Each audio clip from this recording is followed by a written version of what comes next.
اشاعت media SAY دین اسلام کی اشاعت کے لیے سب سے آگے۔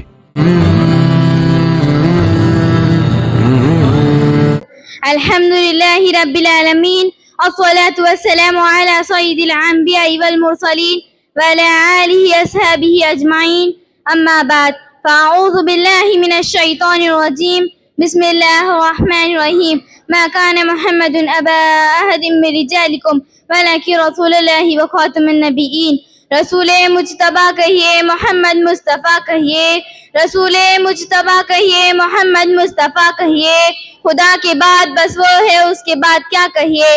محبت کا تقاضا ہے کہ محبوب خدا کہیے، شریعت کا ہے اسرار کے خاتم الانبیاء کہیے۔ محترم صدر جلسہ، دنیا کا کوئی کام ایسا نہیں جس کی ابتدا تو اور اس کی انتہا نہ ہو۔ آپ قرآن پاک کی تلاوت کریں تو الحمدللہ اس کی ابتدا ہے اور ناس اس کی انتہا ہے۔ نماز پڑھے تو تکبیر تحریمہ اس کی ابتدا ہے، سلام اس کی انتہا ہے۔ تو جب رب ذوالجلال نے اس نبوت کی ابتدا سیدنا آدم علیہ السلام سے کی تھی تو عقل کا تقاضا ہے کسی کی ذات پر اس کی انتہا بھی ہونی چاہیے۔ توجہ کریں، سیدنا آدم علیہ السلام دنیا میں تشریف لائے، قرآن مجید میں فرمایا یا بنی آدم میں اشارہ فرمایا کہ آپ کے بعد بے شمار انبیاء آئیں گے، ایک نوح آئیں گے، ایک سیدنا ابراہیم علیہ السلام آئیں گے جن کی آمد پر قرآن کہتا ہے وَلَقَدْ أَرْسَلْنَا نُوحًا وَإِبْرَاهِيمَ وَجَعَلْنَا فِي ذُرِّيَّتِهِمُ النُّبُوَّةَ وَالْكِتَابَ۔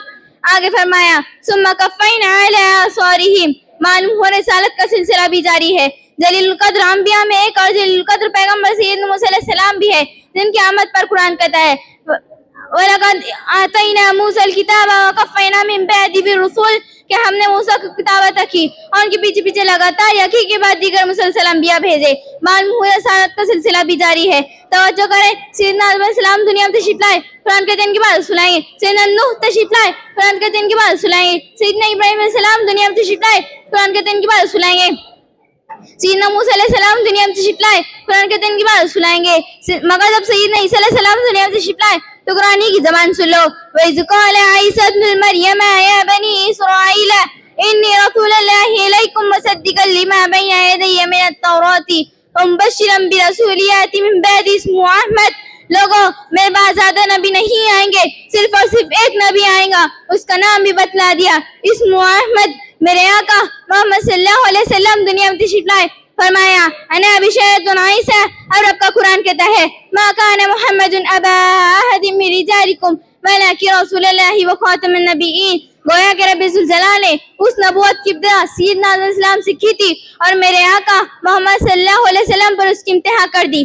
تو پھر میں کیوں نہ کہوں، ہے سراپا اجالا ہمارا نبی، رحمت حق تعالی ہمارا نبی، جس کا کونین میں کوئی ثانی نہیں، ہے وہ جگ میں نرالا ہمارا نبی، رب کا محبوب ہے، رب کا پیارا نبی، سب سے پیارا نبی ہے ہمارا نبی۔ اب قیامت تلک کوئی نبی نہ آئے گا، اب قیامت تلک ہے ہمارا نبی۔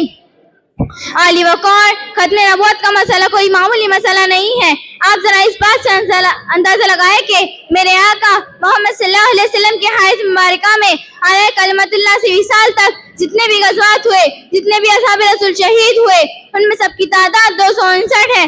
مگر اس طرف بھی نظر کیجئے کہ صدیق اکبر رضی اللہ تعالیٰ عنہ کا دور خلافت ہے، یمامہ کا میدان ہے، ایک نہیں، دو نہیں، 100 نہیں، 200 نہیں، بلکہ 1200 شہداء کی لاشیں تڑپ رہی ہے، جن میں کسی کا جسم ٹکڑوں میں بٹا ہوا ہے، کسی کا بازو کٹا ہوا ہے، کسی کی ٹانگیں ٹوٹی ہوئی ہے۔ یہ وہ لوگ تھے جن کو میرے آقا پیارے محمد صلی اللہ علیہ وسلم نے آغوش نبوت میں لے کر پروان چڑھایا تھا۔ عالی وقار، آخر کس مسئلے کے لیے عظیم ہستیوں نے اپنی جانے آفری کے سپرد کی، اپنی جانوں کا نذرانہ پیش کیا؟ کس مسئلے کے لیے وہ مکہ سے مدینہ چلے ہیں؟ کس مسئلے کے لیے انہوں نے اپنی شمشیروں کو بے نیام کیا؟ وہ مسئلہ ختم نبوت تھا، جس کے لیے اصحاب رسول مکہ سے مدینہ چل کر یمامہ کے میدان میں گئے اور جام شہادت نوش فرمائی اور رہتی دنیا تک کو یہ پیغام دیا کہ جب تک جسم میں جان ہے، تیرا ایمان ہے، سدا رہے تجھ کو یاد ختم نبوت زندہ باد۔ وما علینا الا البلاغ۔